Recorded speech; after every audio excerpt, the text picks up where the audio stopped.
Okay, I did not see that coming. Hey, what's up guys? Okay, so in chapter 214, we saw the ending of the fight between Shiki and Ziggy, where Ziggy pretended to be recontrolled by the true evil in order to force Shiki to finishing him off. And that actually ended up leading to this beautiful goodbye scene that we got between the two of them. It was an extremely emotional moment between grandpa and grandson, which hits even harder once you figure out that Shiki realized early on that Ziggy was only pretending to be recontrolled by the true darkness in order to force Shiki into killing him. But Shiki did it. He fulfilled his grandpa's final wish of freeing him from the misery of being controlled by whoever the true evil is, and almost as like he got a reward for it, Shiki ends up getting two major power-ups from defeating Ziggy. Number one, that brand new overdrive we saw him activate at the very end of chapter 213, and number two, we find out in this chapter that Ziggy apparently passed on Wormhole to Shiki, which is the ability he stole from Poseidon Arrow. Oh, and by the way, Pino's actually alive, which is something I think we all kind of figured would end up being revealed once Ziggy and Shiki's fight ended. Anyway, getting into chapter 215, we finally get the big reveal who the true enemy is, and some other things happen, but those aren't really all that important. The most important thing that we actually get from the chapter besides the reveal of the true enemy is that we're kind of confirming that going forward, the OSI won't really be interfering with the Eden Zero crew that much, because they kind of confirmed that they're just out for adventure, they're not actually bad guys. Also, we're kind of confirming that Justice and Elsie are going to be kind of putting their differences aside and at least starting a dialogue with each other going forward and try to see if they can go from being enemies to being at least cordial with each other. Which of course means that going forward for the rest of the series, every time we see the two of them together, they're probably going to end up acting like Ursula and Jalal did in the later half of Fairy Tail. Anyway, partway through the chapter, we end up finding out that the Chronophage is actually diverted from its original path and is heading straight towards Lendard right now, and it was not summoned by Rebecca, but we'll get to that in a second. After we end up finding this out, everyone makes a mad dash to get off the planet, and once everyone is back on board Eden Zero's ship, we get a conversation between Hermit and Shiki, where Hermit reveals that she figured out exactly who the true enemy is. And just as she's revealing that to us, we see everyone freaking out because there's a lot of shockwaves going on the planet, as something's breaking through from the center of it. And we end up finding out that the thing that's breaking free from the planet and the true enemy are one and the same, and their identity is the Eden's One ship.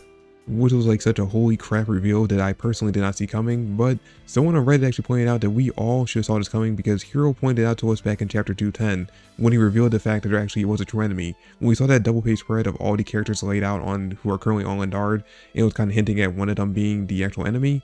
On the same panel where Ziggy actually mentions that the person who actually is a true enemy is on Lendard, it's in the exact same panel where we actually get to see part of the Eden's One ship. So Hero pretty much told us in that chapter who the true enemy is, and because of the fact that we never even considered the fact that it could be the ship itself, we all just completely ignored it. Now, Hermit breaks down to Shiki that the reason why she's able to figure out who the true enemy was because of that conversation we saw her actually look at between Elsie and Ziggy that took place 18 years ago. Because during that conversation, Ziggy mentions that the Eden Zero was too big of a ship to hide on Grand Bell.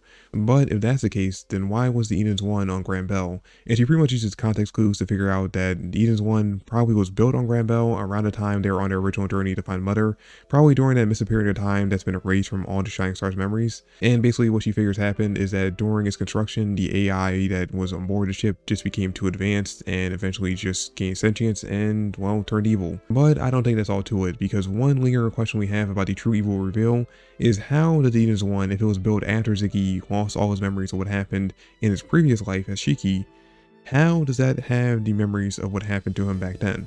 And this is when I think it actually comes into play that the theory that we all kind of had about who the true evil really is basically going to be confirmed to be true.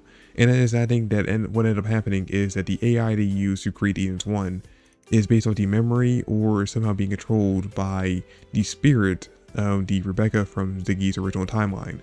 And there's two reasons why I think that. Number one, it's the only way I can think of at this point as to how the AI on board Eden's One would have any knowledge of what happened to Ziggy in his past life before he came from 20,000 years into the future back to Universe 1. So basically her being there and basically experiencing all that alongside him would explain exactly how the AI has any knowledge of any of that information.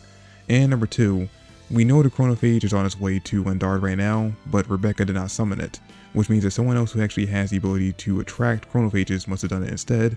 And assuming that future Rebecca, who's in control of the AI on board Eden's One, still has access to her ether energy, then it would be pretty easy for her to summon the Chronophage, especially if she knows that she can do it. But that's just my personal theory as to what's going on with the reveal of the true enemy being the Eden's One. We'll end up finding out probably in the next few chapters if this actually is true, or if the AI is just that advanced and actually is the true evil behind everything.